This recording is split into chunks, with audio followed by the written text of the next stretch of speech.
Greetings, lord, ladies, and everything in between. Today, let's talk about the wasted potential of Smoke in Mortal Kombat 1. And let's get it out of the way immediately. Yes, that is very much based on the fourth Snake wasted potential, but I couldn't pick up a snappier title, so here we are. By the way, check out his channel. I truly love his content. He is one of my absolute favourite Mortal Kombat YouTubers. One thing I think I made obvious at this point is that Smoke is my favourite character in Mortal Kombat 1. But that's more based on overall playstyle and intro dialogue, and significantly less on the story mode. Because, as the title said, he was wasted in the story mode, especially in the Chaos Reign DLC. You know, the DLC that practically focused on members of the Lin Kuei Shioryu. The DLC where he got one line in it. Yellow and red.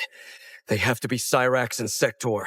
But I can't believe they would do this. And we didn't even see an alternate timeline version of him. Yeah, that one. Jeez, great job, NRS. Anyway, that's what I wanted to discuss in today's video, seeing what changes I would have made to the story mode so he doesn't go to waste in the story. But I won't be changing too much of the events of what happened, and I won't be adding a chapter for him, despite how much I want to. I won't be, because that's pretty much rewriting the story mode as a whole, and I'm not sure I'm going to do that well. So yeah, I'm going to be doing enough changes, but not changing too much of the events in story mode, keeping it relatively the same, and not getting rid of the alternate timeline part, which definitely should have been saved to a future title, but wasn't. So here we are. With that out of the way, let's start at the beginning with chapter 1. Now, in my personal opinion, Smoke was used quite well in chapter 1 until the end of the chapter. Him acting like a thug trying to extort money from Madame Bo was really well done, and I think was able to trick a lot of players first time they played the story mode. But when it comes to the end of the chapter, I would have had Liu Kang call down Smoke along with the two brothers, and Liu Kang take all three to Johnny's mansion, and for Smoke to go a little bit against Bi-Han by saying that Raiden and Kung Lao have been trained well and they show potential,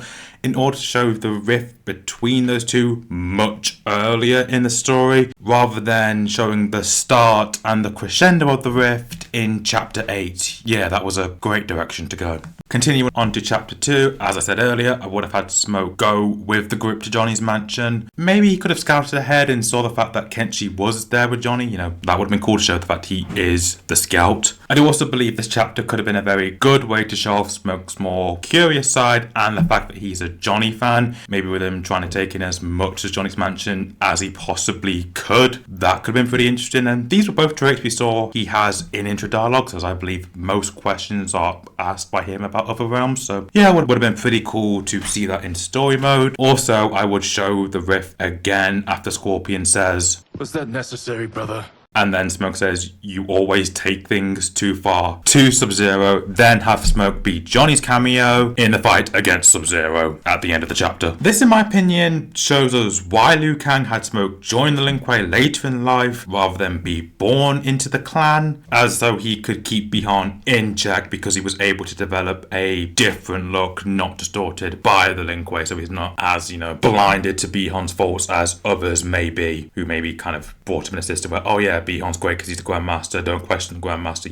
Smoke's had life experience outside the Lin Kuei as well as in it, and was forced to join it. But still, I think that's a very good way in showing us why Liu Kang fought not to have him in the clan immediately and keep his parents alive. Cutting out a big chunk of story here, some stuff happens, sorcerers, Tarkart, reptiles, something along those lines, all the way to chapter 8, where I can't really change anything. Not because I can't think of anything to change, but because if I change anything, the story ends in about 2 chapters. Let me explain. The biggest change I could come up here would be for all 3 ninjas to sneak into the treasure chamber, and I don't think there's a timeline where the sorcerers win if the ninjas use their powers. And common sense dictates, yes, they should use their powers. Tomas's smoke bombs give them way too much of an advantage, as they would confuse the sorcerers, and as we saw in chapter 1, they seem to have some form of substance that can cause at least some choking and some stun, so yes, they'll be caught in a smoke cloud and confused and coughing, so yeah, a little bit distracted. And in that confusion, Bi-Han could freeze one of the sorcerers, and Kuai Liang could use his spear on the other one, apprehending them almost immediately. I mean, yeah, we see some crazy stuff in X-rays in gameplay, but in the story mode, they are almost normal human beings, so Scorpion yanking one out of there and using his elbow to stop him, yeah, that'd be rather painful and rather disabling. So yeah, the sorcerer would be apprehended almost immediately, and there's not much of a story after that. This would also allow the ninjas to escape before Shao turns up, because they have way more time, and And along with the fact that Sub-Zero could rig up some form of booby trap or something onto Shang Tsung or Quan Chi with one of Smoke's bombs, which, as we saw in his fatality, have enough force to remove someone's jaw. So yeah, this is very Levi and Attack on Titan with Zeke. Basically put, they move in a sudden jerky manner and they pretty much lose a side and their life. So yeah, Shao couldn't even get the sorcerers out even if he tried to, and given the fact that he only just appeared after a fight with the sorcerers, this gives the ninjas way much more time to escape, and ergo, Scorpion's chapter is not needed. The story can be wrapped up in Li Mei and Sindel's chapter. So yeah, I think chapter 8 will remain the same here in order to keep that normal story length that NetherRealm games have. Chapter 9, however, this one I can change from the start, where once the brothers are led into the tomb, we can see from a distance that Smoke is already hiding amongst the statues. I think this should be a blink and you miss it moment, so you have to rewatch the scene so you can find him. That's a pretty good reason to rewatch a story, so pretty cool. I think Kuai Liang should be the only one who sees him. As with Bi-Han, I think he'd be way too focused on Shang Tsung's proposition to him, so yeah, only Kuai will spot him and kind of forge a plan from that. And see, when it comes to how he got into the tomb, there is a literal massive hole in the treasure chamber ceiling. And when it comes to why he's in there, it could be as simple as he thought Bi-Han and Kuai Liang were taking too long, and when Shao with his reinforcements got there, Smoke would try to warn the brothers, but by the time he got there, Shao would already have captured the two, so Smoke will go into the tomb in the hopes to help release both of them. When it comes to escaping from the Outworlders, Smoke would help by taking out some of the soldiers and using his karambit on Shao, when Scorpion wrapped his chains around his neck, and this would lead to Shao to flare like he normally did,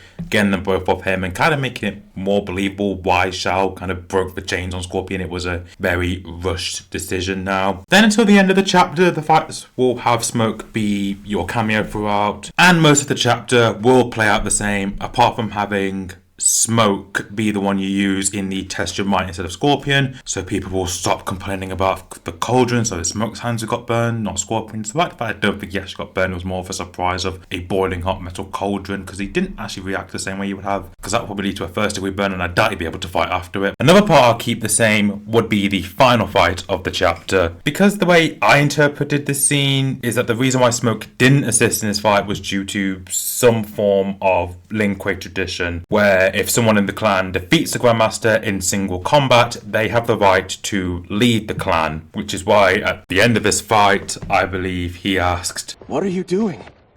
Once he's exposed, won't you be made Grandmaster?" When Scorpion won, and the reason why Kuai Liang decided to make the Shirai Ryu is because he knew the Lin Kuei were too corrupt. You forget Cyrax and Sector. Their loyalty to Bi-Han is absolute. They'll sooner abet his corruption than follow me. We must chart a new course. So it wouldn't be worth taking control if so many were going to ignore the victory and join a new clan made up by Bi-Han, or Bi-Han coming again to challenge him or something along those lines, and Bi-Han already knowing the location of every other sub-tribe, so therefore no matter where Kuai Liang goes he can't really hide, so it will just be easier for him to make a new clan, start from scratch, and have way more hidden hideouts rather than just try and beat this corrupt system Bi-Han's already set up. And that to me covers the base story. Yes, I know he does appear in later chapters, but it wasn't really Lin Kuei focused at that point, so I feel like him and Scorpion were pretty well utilised. Would have admittedly used him a bit more in the fight with Sindel because it had a very weird cut, but apart from that, keeping most of the story the same. So let's move on to the DLC. And it was so insane that Smoke only appeared for a few minutes at the start and then never again, not even used at that ending posing shot, which was just like, what, we had two Johnnies but not one Smoke? Especially as I believe we should have seen his reaction to Bi-Han becoming noob, along with him having avoided that fight. And I also believe Thomas could have had some good character interactions, A, between him and Scorpion, and B, between him and Sector. When it comes to Scorpion, Thomas would fill the same role as I believe he should have with Bi-Han, but Kuai Liang would be far more receptive to Smoke. For instance, if Tomas said something about how harshly Kuai Liang was treating Cyrax, Kuai could have taken it on board, and this could have been a really good catalyst for Cyrax joining the Shiryu at the end of the DLC. Again, showing the massive difference between the two brothers. And this would be something that would have never happened between Tomas and Bi-Han. He would have just shot that idea down and then pretty much ignoring after, never really taking on Smoke's advice at all. So that would have been cool to see the differences between the two brothers and their leadership styles. Meanwhile with Sector, she could have been trying to manipulate Smoke against Scorpion throughout the DLC. As we do know, she was his master when he joined the Lin Kuei and quote, I taught you obedience, Tomas. we could maybe see this manipulation working slightly at the start, because maybe still a little bit indecisive whether joining the Shiryu was the better choice, but ultimately this manipulation would fail. And the way I could see it failing would be during the scene after Tanya had defeated Noob and Scorpion says basically to leave him behind. Sector, trying to garner sympathy, would say to Tomas that he should want to take Noob with him. After all, he knows what it's like to lose a sibling. Again, using his sister against him and hoping that would work. Maybe worked in the past, but this time it failed. This would be his breaking point, and Tomas would state to never compare Bi-Han to his sister, that she was worth far more than Bi-Han ever will be. But if she wants to drag that corpse along with them,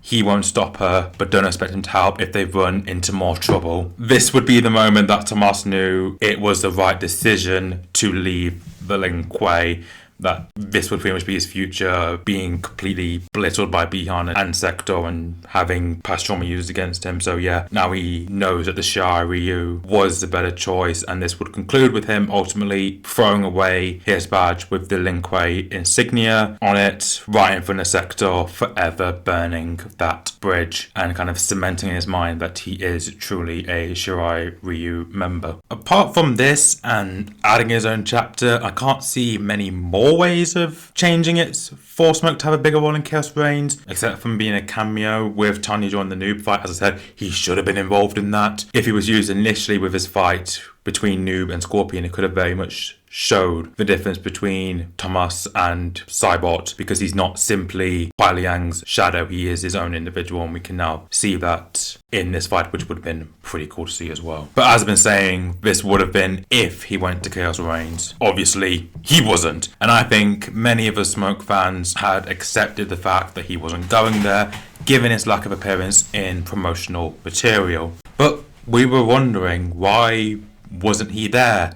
And the grand reason was, nothing's wrong with your device. They practically gave us nothing that made sense when you thought I had more than 5 seconds. I mean, I'm brand for this DLC, but still! The reason that they wanted us to buy was that time was of the essence for the group and they needed to leave as soon as possible. Forgetting 2 factors that make this reason completely crumble on itself like a black hole of stupidity. One, while they're waiting for Sector, Liu Kang could have made a portal to Earthrealm, get Smoke in return, and before you say he needed the portal room to do that, that was demigod Liu Kang. This is Time Lord Liu Kang. I think opening a portal would be rather easy for him at this point. And 2, and the biggest reason, why wasn't he in the throne room from the start? It was so stupid for him to stay in Earthrealm. I'm sure Harumi could have organised a Shiryu while the two were gone. Tomas should have been in Outworld in the throne room in that fight scene. Why? Another reason I would have given for Tomas not going to the Chaos Reign would be that he was injured in the battle in the throne room. You know, make it a good reason, not no reason. For this to play out, it's going to require a little bit of change to Sector's chapter. I would make it so that the Shang Tsung fight would be the 4th fight instead of the 2nd, or